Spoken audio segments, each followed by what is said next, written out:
Daily फिरून असतात ना बघते. हां हां.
राज्यं महाराजमाधिपतयं समर्थपयात् देशात् सार्वभौमसार्वाय अंकाराधाकाल निर्वे समर्थपर्यंताय एकराय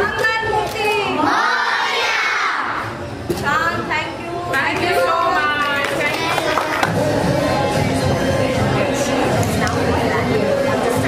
हॅपी गणेश चतुर्थी सगळ्यांसाठी.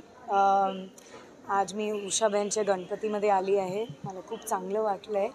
मी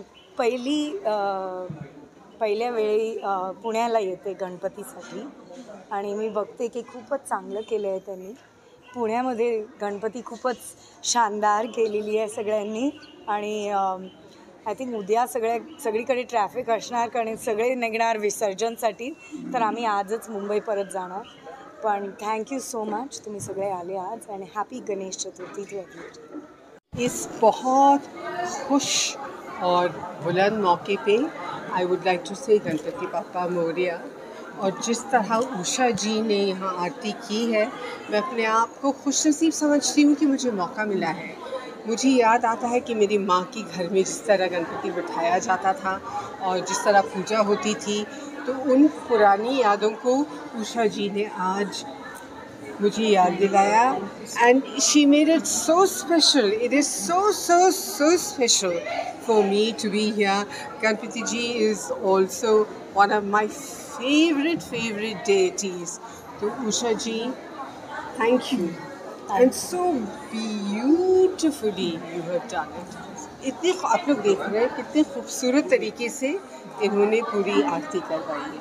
सब लिखा है, इतने सारे ब्लाइंड बच्चे और इतने मतलब से जोश से और दिल से उन लोगों ने जो ढोलक ड्रम्स जो भी ये बजाए, पूरा माहौल क्रिएट किया उन्होंने। Such a wonderful idea. It's such a wonderful celebration. And thank you once again. आपल्याला डोळे असून जे दिसत नाही त्या या मुलांना सगळं पाहता येते असं मला वाटतं आणि यांच्याकडून खूप इन्स्पायर झाले। त्यावेळेला मला असं कळालं की या मुली खूप छान गाणं गातात, खूप सुंदर आवाज आहे। मी त्यातल्या काही मुलींना म्हटलं मला गाणं म्हणून दाखवा, तेव्हा त्या मुलींनी अगदी खूप छान पद्धतीने गाणं म्हणून दाखवलं। आणि आज आपल्याकडे आवाज आहे, सगळं आहे, पण जी कला त्यांच्यामध्ये आहे ती मला आजपर्यंत आपल्यासारख्या लोकांमध्ये कधीच कुठे दिसले नाही। मग त्यांनी मला सांगितलं की आम्ही गणपतीमध्ये ढोल ताशेसुद्धा वाजवतो। सो मी त्यांना मग रिक्वेस्ट केली की आमच्या या वेळच्या गणपतीला आमचे बाकीचे ढोल ताशा कुठलाही नसेल, हा फक्त तुम्हीच असाल। इथून पुढचे प्रत्येक वर्ष आम्ही तुम्हालाच बोलवू आणि तुम्हालाच, कारण त्यांना आपण प्रोत्साहन देतो आहे। त्यांच्यासाठी आपण सर्वांनी उभं राहायला पाहिजे आणि त्यांना एक मोटिवेट केलं पाहिजे। आणि म्हणून आजच्या आमच्या या गणेश चतुर्थीच्या दिवशी आणि माझ्या घरी गौरीचं आगमन दरवर्षी होतं, गेले 30 वर्ष मी करते, तर आजचा हा दिवस त्यांच्यासाठी परफेक्ट होता आणि म्हणून मी त्यांना आज इथे आवर्जून या सांगितलं आणि त्या बिचाऱ्या सगळ्या आज आल्यात आवरून. आपल्यापेक्षाही मला वाटते त्यांचं सौंदर्य जास्त खुलून दिसतंय आज. ज्या पद्धतीने सर तुम्ही या मुलांना ट्रेन केलेलं आहे, म्हणजे ज्याला डोळे आहेत तो सुद्धा असं वाजवू शकत नाही, परंतु या मुलांकडे बघून खरंच एक उमेद येते आणि खूप छान वाटलं. आज गणपती बाप्पा खरं आमच्या घरी आले आणि गौरी आल्या असं आम्हाला वाटलं. ज्या पद्धतीने मुलींनी ढोल वाजवला. तुम्ही मला फीज 21,000 रुपये सांगितली होती, पण मी 51,000 रुपये त्यांच्या ढोलच्या त्यांनी जे वाजवले मेहनत केली त्याच्यासाठी मी माझ्याकडून तुम्हाला ही एक छोटीशी भेट आहे. त्याने काही होणार नाही मला माहिती, पण एक छोटीशी भेट आहे.